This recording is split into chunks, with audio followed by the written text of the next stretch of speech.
far away from my friend and relation, betrayed by the black velvet band. Hello, hello. Welcome to the Shropshire Witches podcast. I'm Alex. And I'm Amy.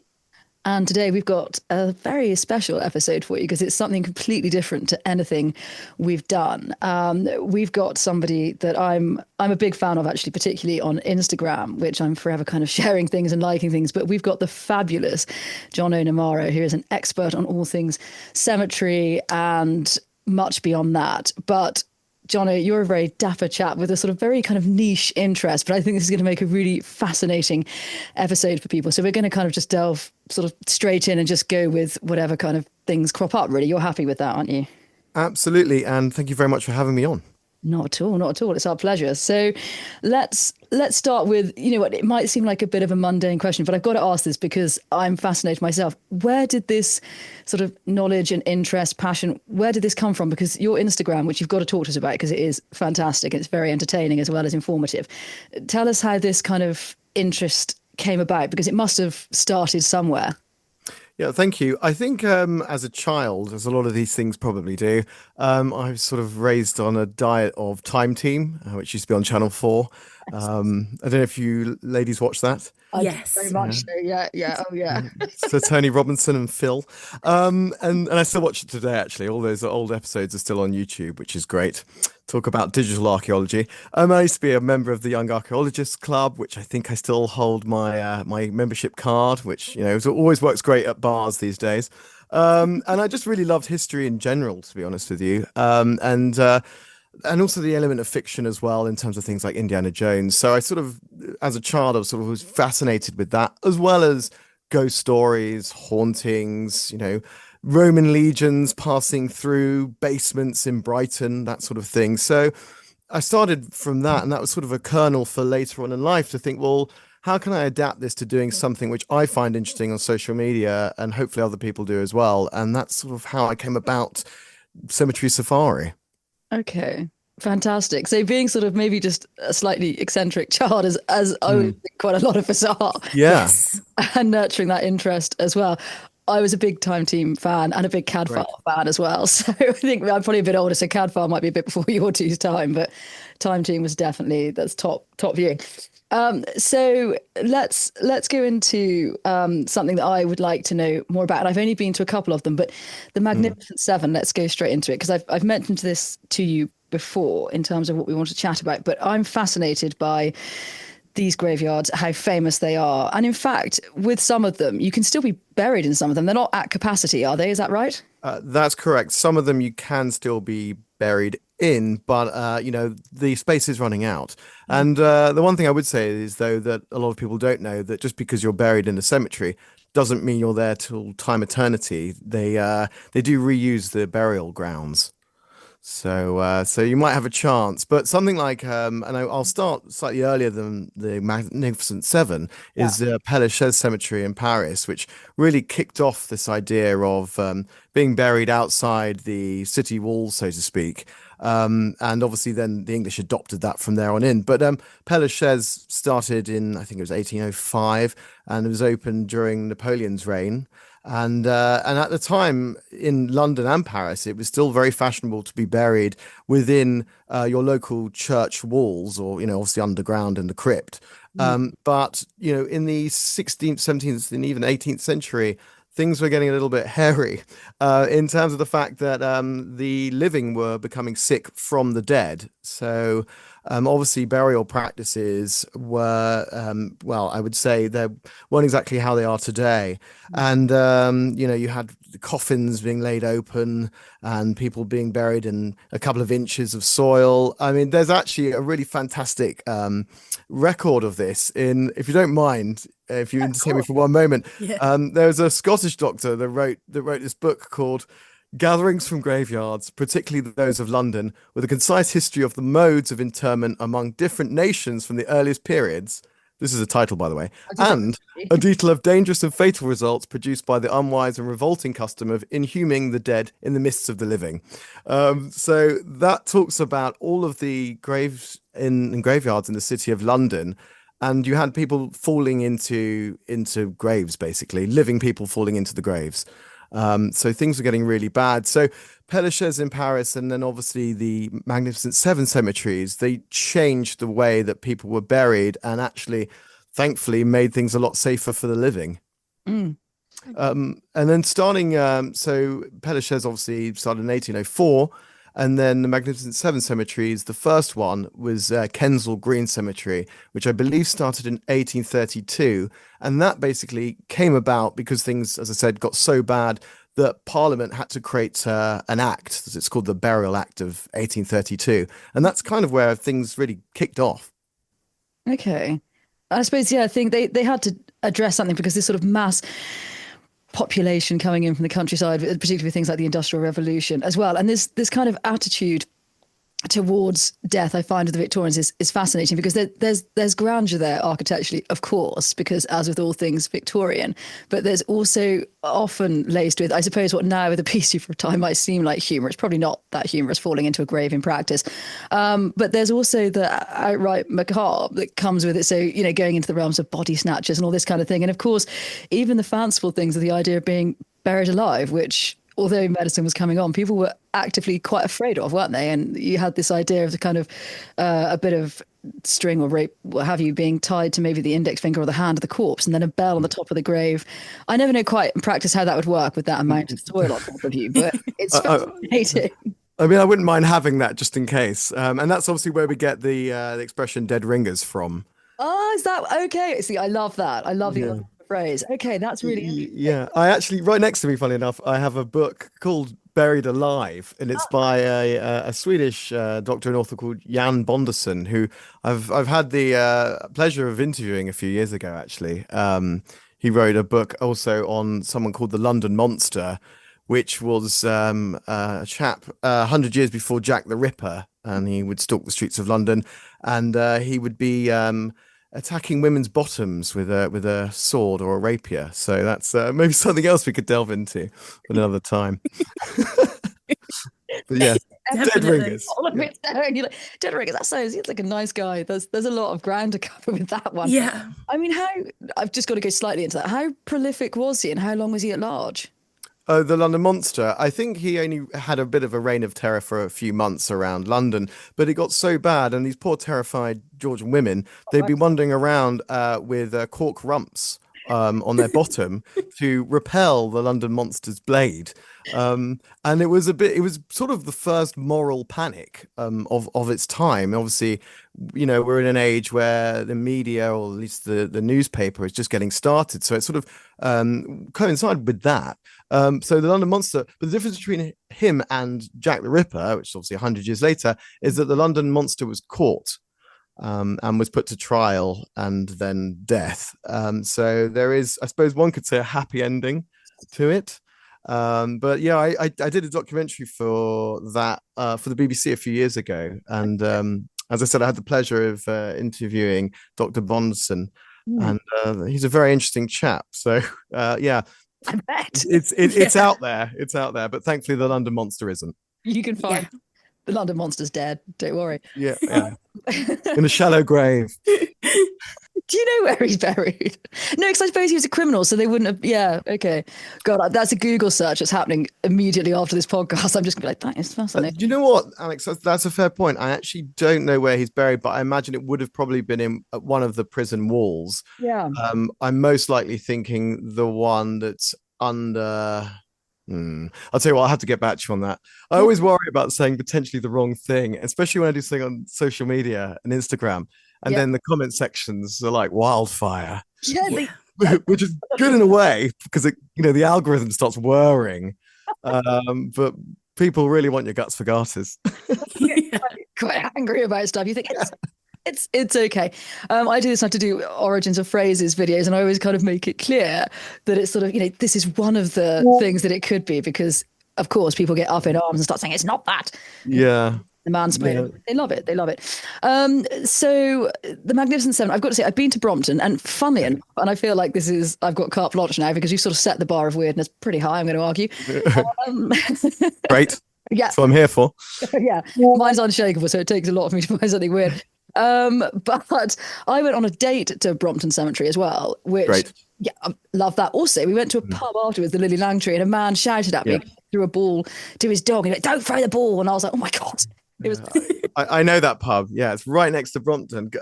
Whoever, did you plan this or the date, by the way? Yeah, I did. Yeah.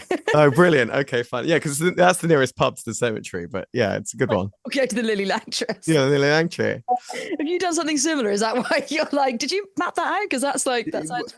Yeah, I've actually. I mean, if we're going to go there, I've been on a number of cemetery dates. It's now come to a point where I'm now asked to, if we're going to go on a date, would I take a lady to a cemetery? It seems to be. It's all the rage. I think the seven cemeteries are going to see, probably their footfall rising. I don't know if it's just me doing it, but it seems to be the case. And I think I'm acquainted with the local staff. I'm either with a camera or a lady now, so it's one of the two, or both. Anyway, yeah. I love that. I think, yeah, I'm all for that. I loved it. I mean, I also hadn't realised quite how huge it was, so we started walking around, and I was thinking, don't start giving facts, because I didn't know him very well at that point. So if I started going like, well, this would have been a shallow grave, or this probably had 3 people in it at one point. Like it's a niche market, isn't it? Like you cast your net and see what comes back, and sometimes they're like, this is weird. But go on. See, in terms, it's a good litmus test. It's a good litmus test, I'd say. Yeah. Take them to the cemetery. Exactly. Yeah, maybe just not a large one next time. Don't go to Brookwood. That's the largest cemetery in the UK, because you'd be there for days. I nearly got lost in there. I kid you not.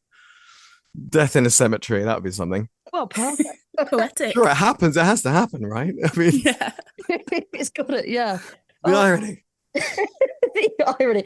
That would be, but then I suppose it wouldn't be perfect, because it's more complicated than that. You can't just die in a cemetery and they just put you in a grave. They've got to have details and money and stuff like that. Anyway, ironing that out. So, in terms of the Magnificent Seven, Jono, which one? And this is such a childish question, but which one is your favourite and why?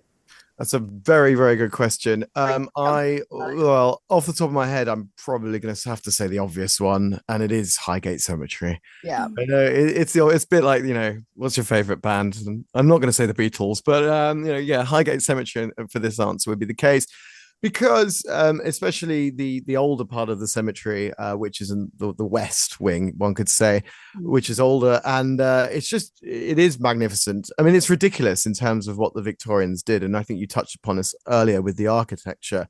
It almost feels a bit like a playground to some extent, and what they did there is absurd, and I don't think we would come up or do anything like that. Interestingly, I do love the Victorians and their grandiose ideas for this. I mean, originally, before any of these cemeteries were built, there was a chap that's, his name escapes me, but he wanted to create a huge pyramid. I think it was 93 floors tall on the top of Primrose Hill, in order to bury people for the next couple of 1,000 years, let's just say, with a viewpoint at the top to look over the Victorian industrious London. Needless to say, Camden Council decided not to go with that, because I think even at the time it would have cost something like 2.3 million. Yeah, they were. Yeah, so computer said no in that regards. But so I just love the ideas, these grandiose ideas they came up with, and obviously in regards to Highgate, you've got the Egyptian Avenue there and the Circle of Lebanon, and of course, on the east side you have Karl Marx's grave and a number of other. Although actually, interestingly, people always think that where they go and visit Karl Marx with the big bust of his head is where he was originally interred, and that's not the case. So you can see his original grave, which was a little bit more, one would say, proletariat. Okay, that's fascinating. Yeah, so you can. It's nearby, but it's not actually where the bust is today. Okay, I did not know that. That's extraordinary. No, neither did I. That's so interesting. See, this is all good. This is all good fodder for your next date, by the way. I'm just putting this up. If I sort of misquote or say, I'm just going to be sort of like making notes, listen back to this in editing, and be like, just take that down. Just drop me a DM. It's fine in the middle of the date. Yeah, no problem. Because I'll be like, help a girl out. Usually I just go with like where musical stars are buried or something. I'm like, did you know that Mary Lloyd's here? And it's like, fuck, it's Mary Lloyd. I know who. And so Mary Lloyd, yeah. Well, I mean, she's in Hampstead Cemetery. she is, and I've been there, and I walked around, and I I eventually found her grave, and I was very, very excited. So yeah, I kept looking, and I was sort of looking at, like find a grave everywhere, trying to look on almost, I suppose, like you would an ordnance survey map, trying to find Mary Lloyd's grave. This is quite revealing, I know. And eventually, anyway, plot thickens. I found it. No pun intended. The plot does thicken, but sorry. There's going to be a lot of that. I'm sorry. I apologize in advance. But I would also say, I'm sure you ladies both know it, but there's findagrave.com, which is quite a helpful resource. I mean, it's not perfect, but because it's obviously user generated, but I believe it's the best we have. And I've certainly used it in times of trouble. I mean, I kind of wish, like, when I do the Instagram reels or any of these types of videos, that I would film the outtakes or the behind the scenes stuff, because actually that's where the majority of the funny things occur. Like we talked about falling in graves. I've fallen in a couple of graves and tripped and got lost, or thrown out, all the loads of just all the stuff that one can imagine and more. So that's was it the politest, because I've got to ask about the throwing out first, because I think that'd be very amusing. Was that the politest throwing out that there ever was? Because I just imagine you went, I'm ever so sorry. Was it like very polite, they made you leave? Or of course. I mean, obviously the way of clearing people out of cemeteries, a lot of goths and whatnot, and myself, they ring the bell. So it's a different type of dead ringing now. Pelishers, they really go mad with the bells there. Fair enough. So that really helps. But of course, sometimes I get lost in the process of filming, and I do overstay my welcome. So I think they're as surprised to see me as I am to them. They probably think I'm some sort of apparition with an iPhone or something. But no, it usually I always try and be polite, and especially and I think that the other thing would be is it can all be fun and games, but ultimately you are in a place of respect and burial, and and also there's an element of, when I see people are doing visiting relatives or graves, I always try and keep at a distance and polite as possible. And actually sometimes it does feel a little awkward to film in some places, so I don't I'm not in the camera in those parts, or so I try and keep myself to myself in the best possible way. That sounds a little bit like to myself in this. You're like, oh no, that's the right place to be doing this. But we did one the other day in Clun, which is a tiny village, and I was filming an old yew tree, obviously. Yes, of course. Yeah, as one does. Have you ever seen a 2,000-year-old tree? And all that stuff. Anyway, the sound was shit, so I had to get. But also, like, I nearly wiped myself out going into it. And I realised when we recorded, I was quite happy, but I'd been holding a Magnum, like a white Magnum, the entire time, and like forgot it was in my hand. So you had to start. Wait, sorry, you mean the ice cream, not the gun? Yeah. Okay, because that would be quite a cause for concern. I was like, no, the gun, obviously. I don't, Right. Yeah, no, it was, nothing else was open, so I had to go into this very weird little shop, and all he had was like postcards in Clun and an ice cream box. So I was like, I'll have a white Magnum. But yeah, I mean, it is fascinating. And I think in terms of falling in a grave, just tell us a bit about that, and we will move on to something more serious. But what's that like? Saw that on an episode. What's that like? Well, I mean, I'm being a little bit overly dramatic here. It wasn't necessarily into the grave, but I'll explain. Harrow on the Hill, there's a really famous old church there, which actually built on, I think, probably a former Celtic ground of worship, I imagine, as a lot of these churches are built on. And actually I was there because, quite sad in a way, but it's where Lord Byron's illegitimate daughter Allegra is buried, in an unmarked grave, although there is now a plaque that was put there, I think, in the 80s by Byron's Society. So I was doing a feature on that, and obviously it's on a hill, and some of these graves, obviously within the process of time, are starting to slide down the hill, and that's where I found myself sliding down a hill. So I was sort of doing a piece to camera, getting the angle right, and obviously sort of launched myself into this. Obviously thinking about where my feet's going to be, and lo and behold, obviously one part of the ground was slightly higher off than the other. And I completely stacked it, and it did make a good fun Instagram story for everyone. I think I might have to repost that at some point. You do. I will need to see that, but I think I try and come across all smooth within this, but it's a bit of an act.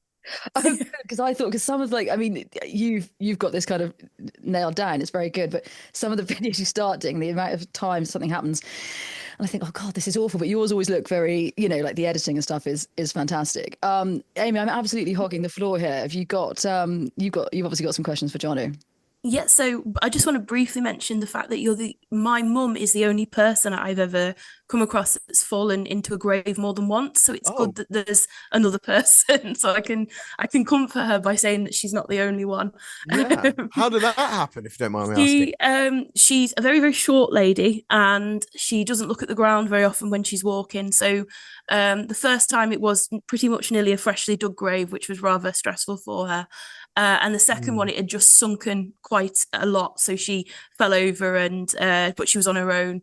So Oh she's gosh. always doing it. She's always doing it. But now the rest of us know.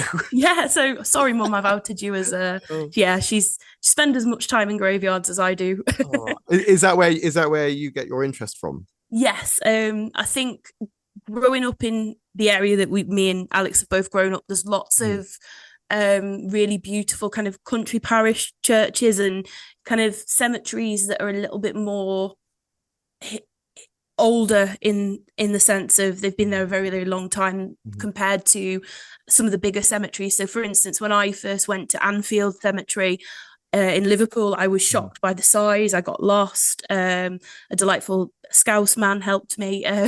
So it's a fun day out for everyone. But what I would be interested in kind of picking your brains about a little bit Uh-huh. is that shift from the parish graveyard Mhm. to these big, almost cities of the dead.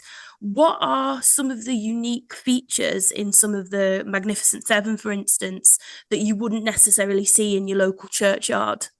Yep, that's a very good question. So, well, obviously, apart from also the size of them, Mm. and that they're almost are allotted areas of ground. So, of course, so they're far larger. Also, in terms of the fact that there was a lot of changes going on around the early to mid 1800s, Mm. whereby it wasn't just about Church of England burial grounds, but there were obviously a lot of nonconformists churches and burial grounds that were coming around at that time. So there was definitely a shift in regards to the fact that, as I said, one didn't have to just be buried by their local cemetery, by their local church, sorry. Also, the other element, which I think Alex picked up on before, is the fact that obviously during the time of large industry and people from little villages were therefore going into the big hubs of, as you said, London, Liverpool, Birmingham, then obviously those city centres were, becoming overpopulated. So there was a demand and a need to have larger cemeteries in place, whereas obviously before that wasn't necessarily the case when people were confined to smaller villages. So that's probably the major shifts, and that's sort of why a lot of this did occur and happen. And obviously, as I mentioned before, in regards to the fact that it was unsanitary. And the other thing as well, and in regards to the elements of what sort of, as you said, sort of visual changes, these, you mentioned earlier in regards to some of these burial grounds had been around since time eternity. This, in regards to the modern thinking, it was very much involved in the modern architecture of the day. So that's where obviously we see a lot more prevalent neo-Gothic and Renaissance art coming through within the gravestones, I suppose one could say. Or I think there's more of a technical term for that, but I can't remember off the top of my head. Yeah, sorry. Funerary art, There we funerary. go.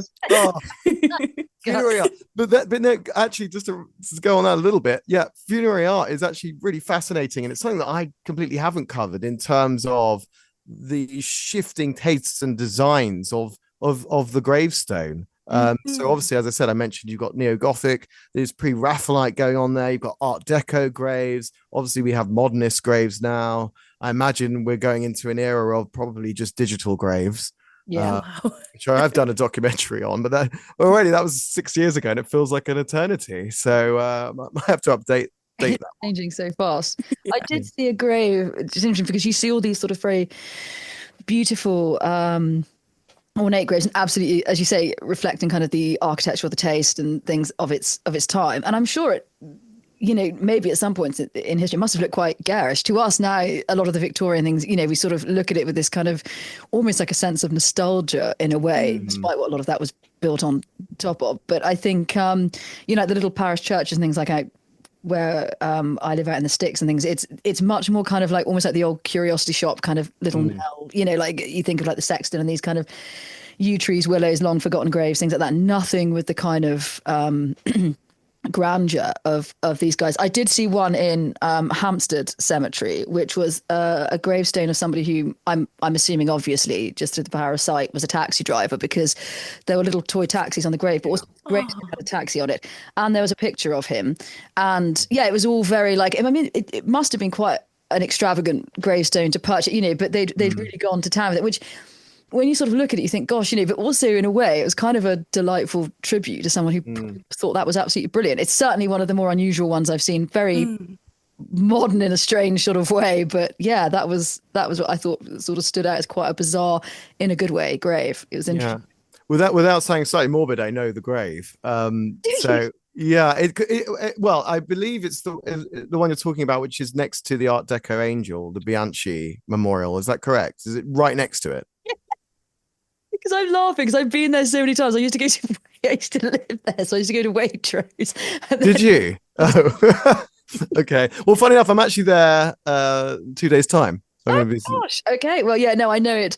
Yeah, I used to be down on Inglewood Road, so I used to come around past the Alice house and anyway, you keep walking up, don't you? And it was there. But that is exactly, you've seen the grave, so yeah. I have seen the grave, and obviously that by the way, we just talked about funerary art, but so next to that grave is this beautiful Art Deco angel, and it's the Bianchi Memorial, and it's dedicated to a lady that died giving birth, and obviously her husband erected this fantastic. It's beautiful, and actually it's on the cover of a lot of Hampstead tour books and whatnot. But if any of the listeners, please do Google that, because it is absolutely beautiful and astounding. Unfortunately, someone's taken the railings away. They've been stolen, and actually, unfortunately, that cemetery, a couple of the other memorials, have also been stolen. So that's quite a sad modern occurrence. We talked earlier about body snatchers. Now it's not so much about snatching bodies; it's about snatching the materials used to create memorials. Yeah. And I think people were put off actually until very recently from doing that. But Hampstead Cemetery actually is very much to some extent overlooked in comparison to something like Highgate, which is down the road. But maybe I kind of wanted to keep it like that. No, I was saying now we've got to push it. We're like, do go and see it, because we can see like our listener numbers. We get a lot of people in London listening, and so I was going to say go see it. And then I'm thinking, actually, maybe we shouldn't have said that. Because... got to keep some secrets, guys. Got to gatekeep, even if the gates have been stolen. Cemetery gatekeep. I think it's interesting how the shift from kind of I don't know what you'd do if you stole bodies now. Obviously, for slightly more sinister, there's no use for them, is there now, really, in terms of the market? But I think stealing stuff, I mean, there must have been people back in the day that were stealing the railings and various things. So maybe in some ways it's a modern crime that feels old fashioned as well. Yeah, I mean, I think the bodies were worth more back in the day, and actually at St Bride's Church in the City of London, if you go into the crypt, they have, and I featured this on my Instagram, but they do have an iron coffin there. So the idea was obviously that body snatchers couldn't get at your remains. But unfortunately, that didn't last very long. The actual churches were against the idea of iron coffins. Because they wouldn't decompose. So you can't win, really. Not exactly. You've got to, you risk getting taken on. I mean, didn't Iron Mad Wilkinson have an iron coffin? He got too fat to be buried in it. I'm sure that was at the start of the Industrial Revolution. Yeah, he did. Because he was, he got hard-ons over iron. He was literally like, I want an iron coffin, and then they wouldn't. He got too fat, so he couldn't be buried in it. Iron Mad by name, Iron Mad by nature. Yeah, I hope he kept the receipt. Yeah, exactly. I think he was loaded. You know what? I think it was just a kind of idle extravagance. So as we're warming to the theme of cadavers, why don't you talk to us about the railway that transported the dead? Because this is fascinating, and I have a hunch you're going to do this justice. So would you talk to us about that? So I just love the way you started. Was as we're on the subject of cadavers, I'm like, oh gosh, where are we going to go here now? I know. Yeah. So the Necropolis Railway again. We talk about industrious Victorians. Obviously, the railway at the time was a very modern invention, and one of the ideas was to have a huge cemetery outside of London as well. And so they founded Brookwood Cemetery, which is still, as I believe, the largest in the UK. I think at one time it was the largest in the world, but I believe that's not the case anymore. So Brookwood Cemetery was in Surrey. The idea was to transport the London dead to Brookwood by using the modern railway at the time. So there was a dedicated platform, an area of Waterloo Station, in order to load the coffins onto this specific train. So you would have obviously the coffins in some of the carriages and then the mourners in the others. Obviously, the coffins only had one-way tickets. And it was actually, of course, this is very Victorian, but it was done by class system as well. So you'd have first, second, and third class coffin It's so death as well. They're just like, you can't sit there. You can't sit with us. Well, it's a real fetishization, really, isn't it? That I think the British still kind of have about certain classes. So as I said, there was also bars, by the way, I believe, at each end of the station. So if you wanted a stiff whiskey, obviously for the living rather than the dead, then that would be that was allowed. The cemeteries allowed that.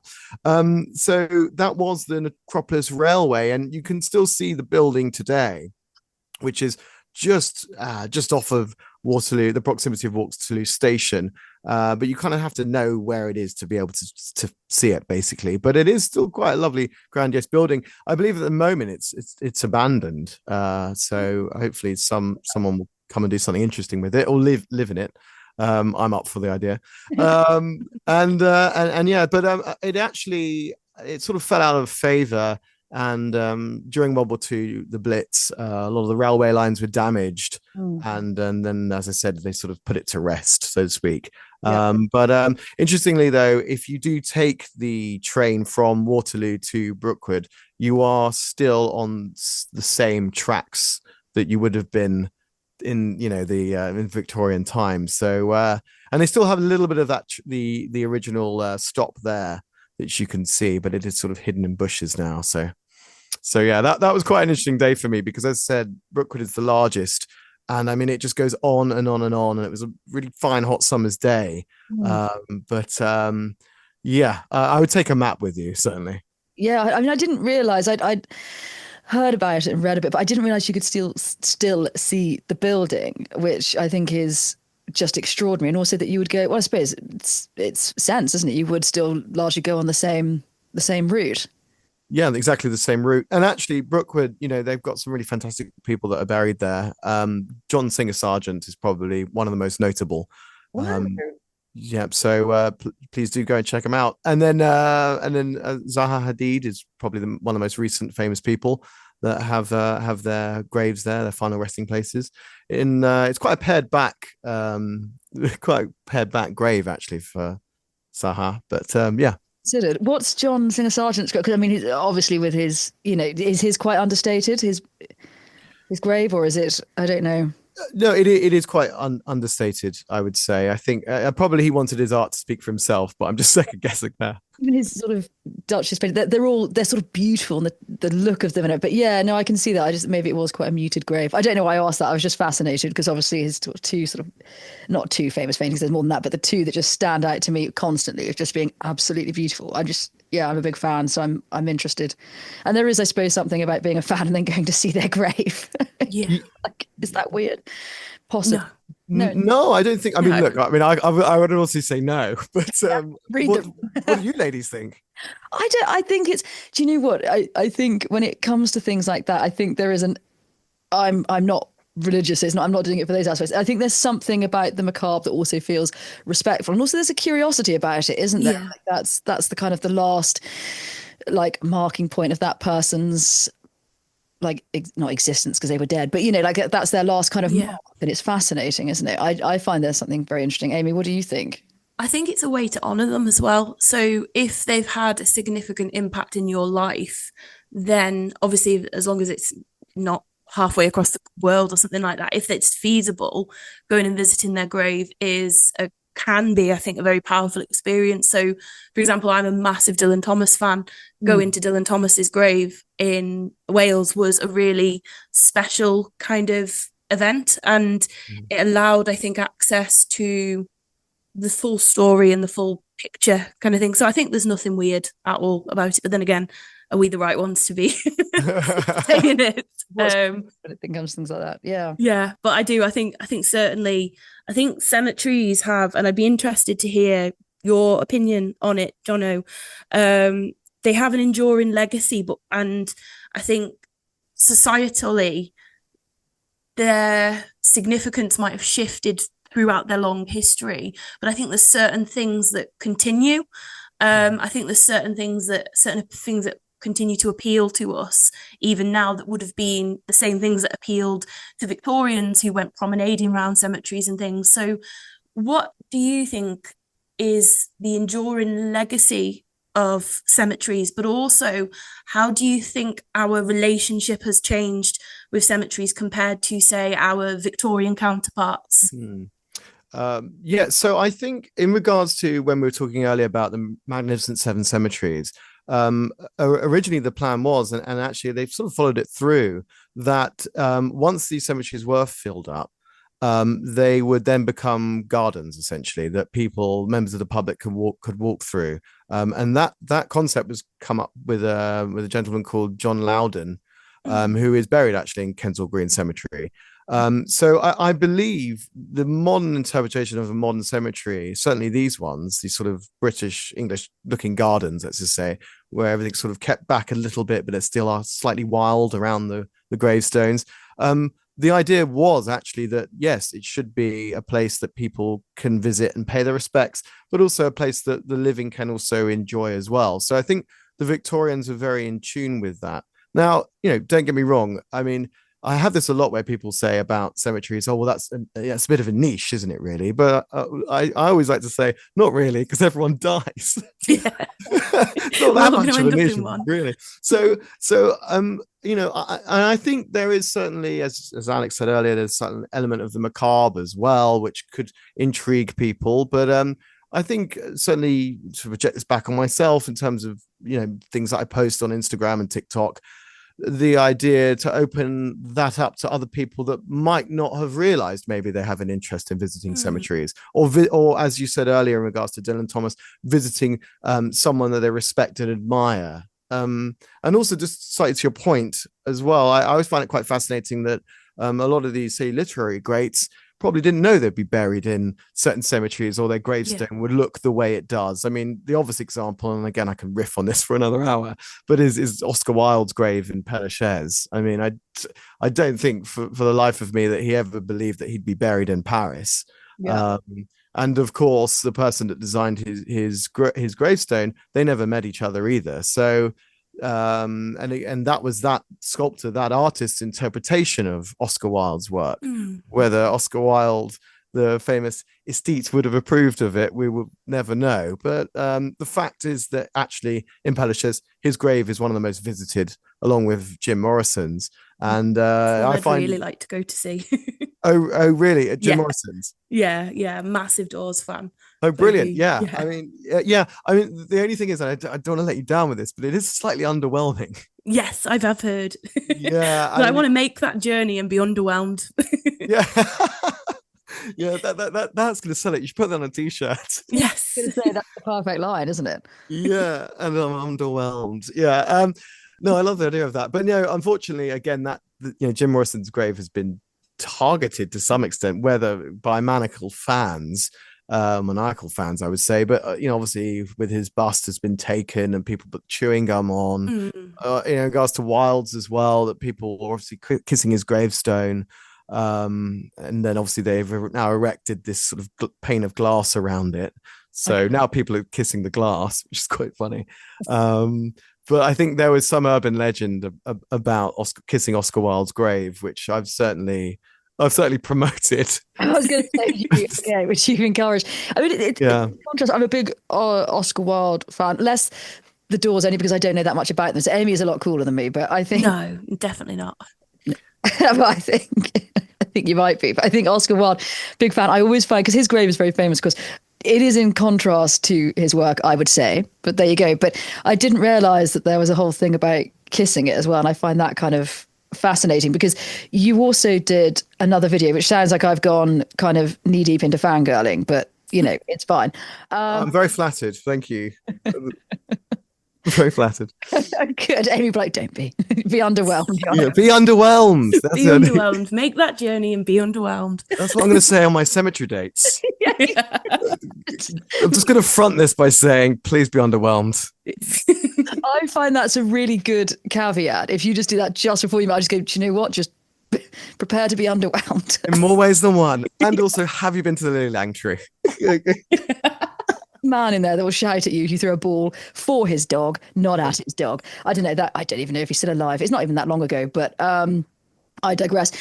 So what were we talking about? We said something before. I completely lost. So it was we're making an element. I think, I don't know, maybe there's Oscar Wilde's Sphinx grave, and then you said about deep diving into probably something to do with my content, I imagine.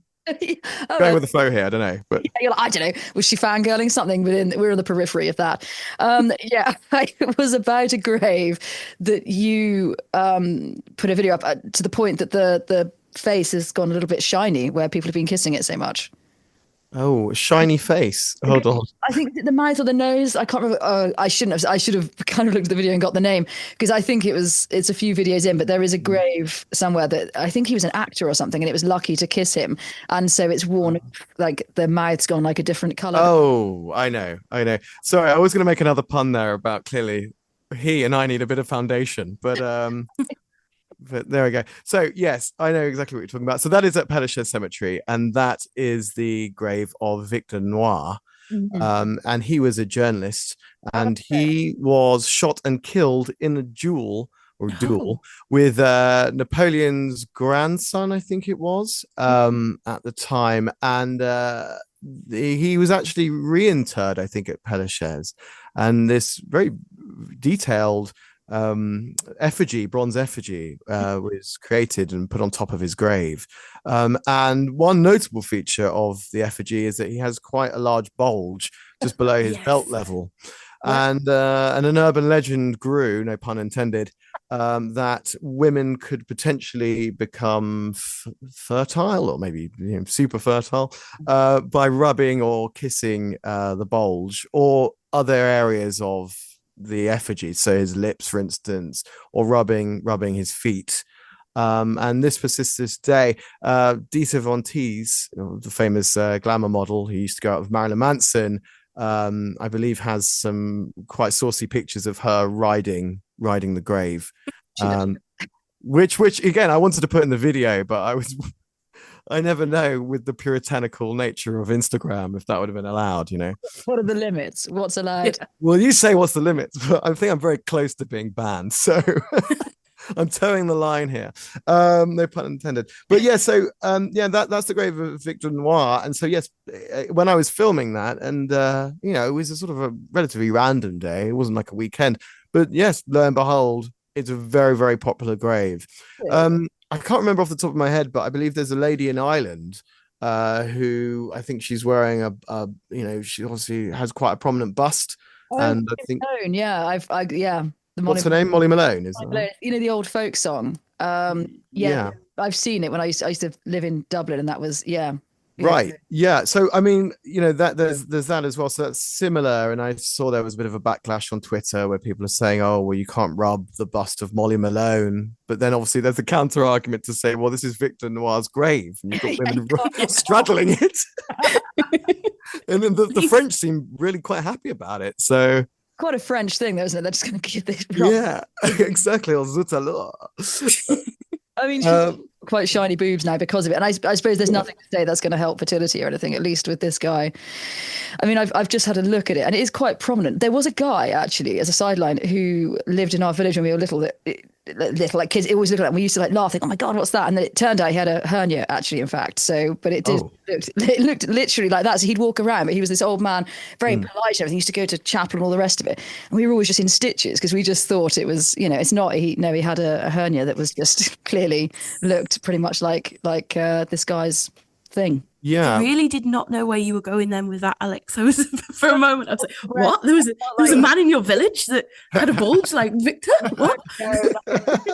Yeah, well, I mean, I guess it sort of echoes what they did in, was it Tudor times, where men used to put, aubergines down their pants and things like that. So these type gesture, it's all very phallic centric. I mean, yeah. It's so isn't it? Bring it back, I say. Why not? I think so. Yeah, make a gesture. Exactly. Suddenly, the sale of aubergines will be going up tenfold.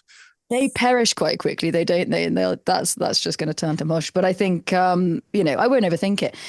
So anyway, moving on.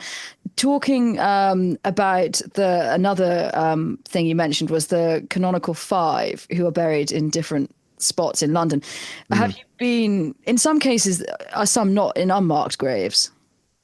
They are, that's correct. Yeah, some of them, and actually this is quite common, sadly, in a lot of these Victorian and sort of early 20th century victims of murders, that they are buried in common graves.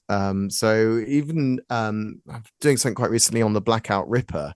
I don't know if you know much about him, but obviously it was during the Blitz, 1944, I think it was, 1943, 1944, and he would go around and he'd be murdering sex workers around Soho. And of course, the police were obviously at capacity at the time, and obviously they were completely understaffed. So he sort of got away with it for quite a little while. But a couple of those victims are also buried in unmarked graves, and it's been quite difficult for me to be able to track down exactly where they're buried, but I persist. But so going back to Jack the Ripper's victims, obviously the canonical five, potentially maybe more women could have been murdered. Maybe there could have been seven. But yes, in one of the cemeteries where some of the ladies are buried, they are in common graves, but they do have plaques on the ground which are dedicated to them. Which I suppose is at least something. I suppose there's that, in a way, there's that, again, it's attributed to the street artist Banksy, but I feel like someone probably said it before, but they say that you die twice. The first is when your physical death, and the second is when the last person utters your name. So I think in some poignant way, it is a way of respecting and remembering the victims, because obviously what happened was, tragic, basically.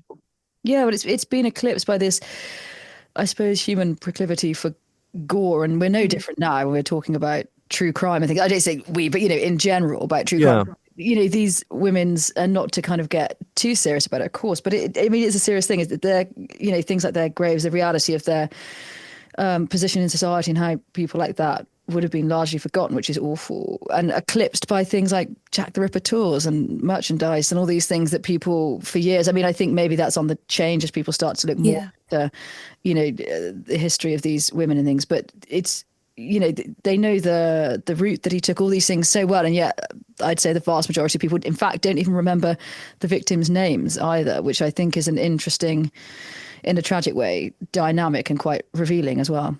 Yeah, it's a real fine line, I suppose. One has to trot. Obviously, you mentioned with the tours. I guess it's to the individual, and I suppose just like anything that has a commercial capacity, if people weren't interested in it, then it wouldn't happen. Maybe calling your barber Jack the Clipper, maybe I've sort of got maybe that's where the line can be drawn. There's ones you, I don't know, you treading the line there. I think you might be. Yeah, exactly. And so close shave indeed. But I think, in terms of the fact that there are plaques there, it's difficult, isn't it? Because I think when I was a kid and I would go to something like the London Dungeon, and they have a sort of Jack the Ripper experience there. I was terrified and enthralled by that, and it's sort of stuck and resonated with me. So, that there is an element that, okay, we are keeping that history alive, and hopefully, maybe in some optimistic way, that things like that don't happen again. And I think we've learned a lot. Obviously, it's more of a modern phrase, but the idea of a serial killer, I believe the police are quite good at stopping a lot of these things quite early, because obviously there's certain attributes that people have to become serial killers.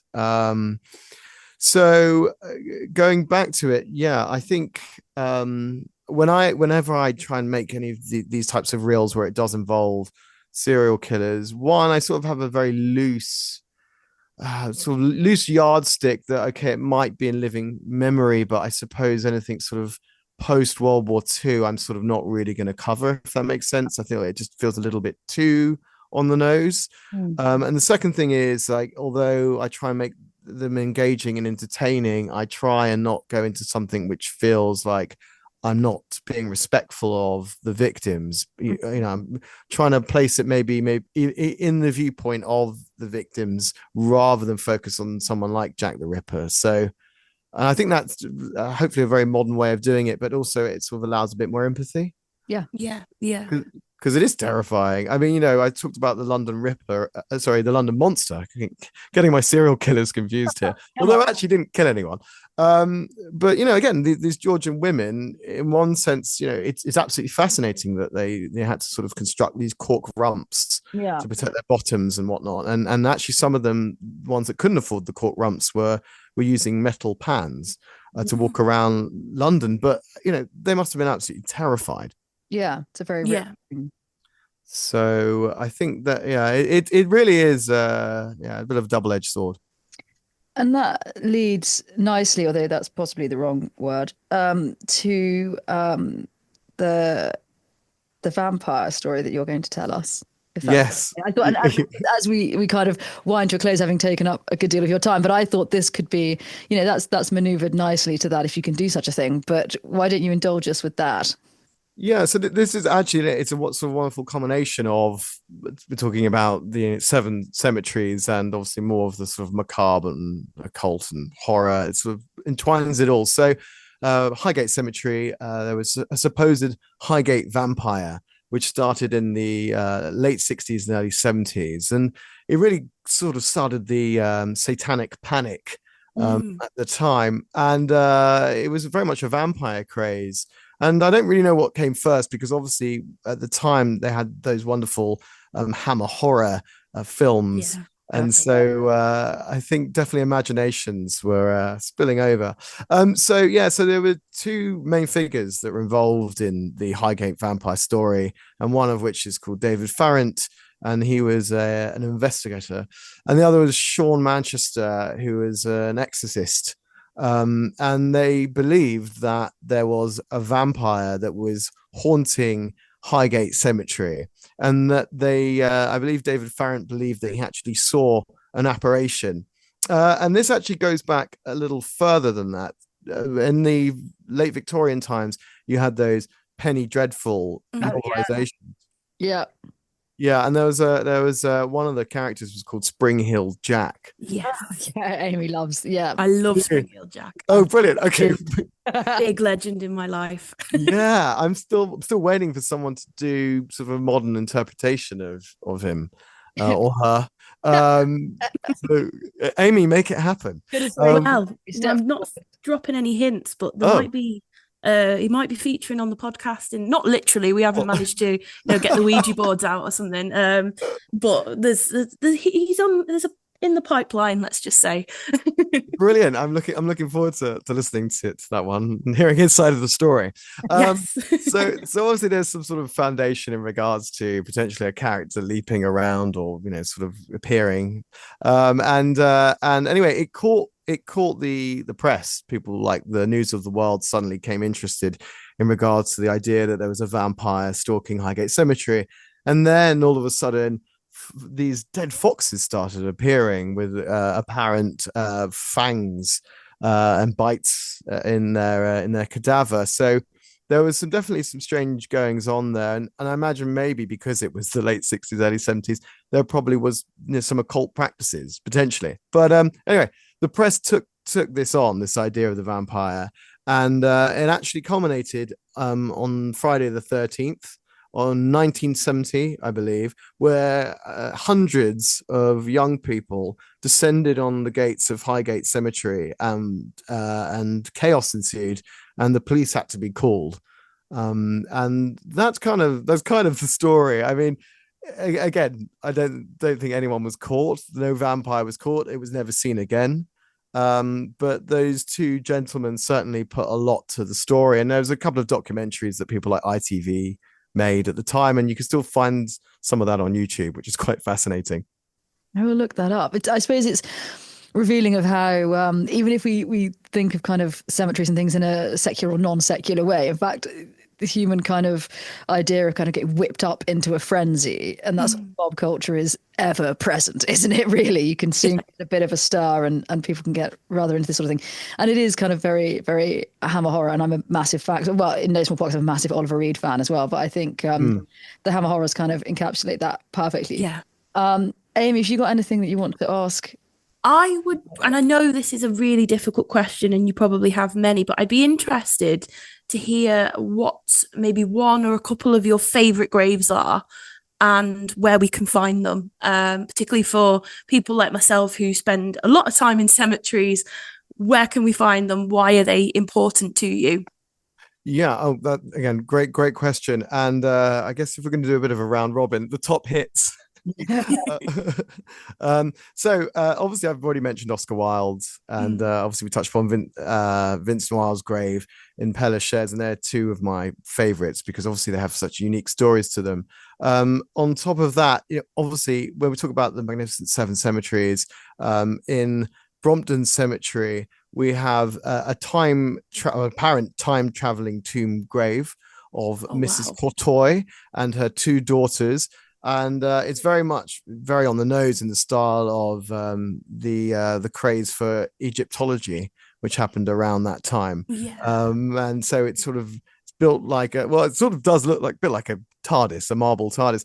But there's an urban legend which apparently we've lost the key to enter the tomb, and inside the tomb there could be a time machine. Oh wow. Yeah. And actually, but the thing is, you've got to be a bit careful with this because and it's a little like the Highgate vampire story we just had, because that was, I think, my first video that actually went viral on TikTok and then Instagram. And I was slightly concerned that people would try and do something stupid like try and break into it, and God forbid. And it is a grade listed monument as well, a grade listed tomb. So I believe there is a key, but it's beautiful, and it's certainly something that as you're walking around Brompton Cemetery by yourself with a date, it's something that certainly catches your eye. So I would certainly suggest that's one of my favorites, and it holds a special place for me. And then there's another one which, because I think we've been quite London centric, or I've been quite London centric because I'm in London, but there's one which is further south, southern England. And it's Mad Jack's tomb. It's a 25-foot pyramid. So again, it's very much in the style of the fashion for Egyptology at the time. And the Mad Jack, as he was known, he was actually an MP. And he was famous for getting kicked out of Parliament drunk. I think he was the only MP that's ever been kicked out of Parliament drunk. But I don't know, maybe we're a little bit more lenient these days. Warriors these days, yeah. Yeah, I could think of a couple of MPs, but I'm not going to name them now.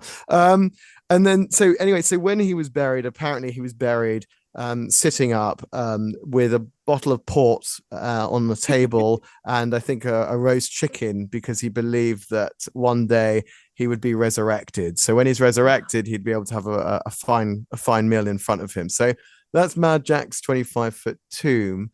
And I think if I was going to go for a third one, I think I mentioned earlier there was a Victorian gentleman called John Loudon, and he, as I said, he designed the sort of sprawling, wild English cemeteries that we know and love today.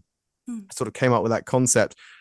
He designed, I think don't hold me on this, but I think it's the only gravestone he designed, but he designed one for his parents, and that's in Pinner, which is sort of in the suburbs of North London.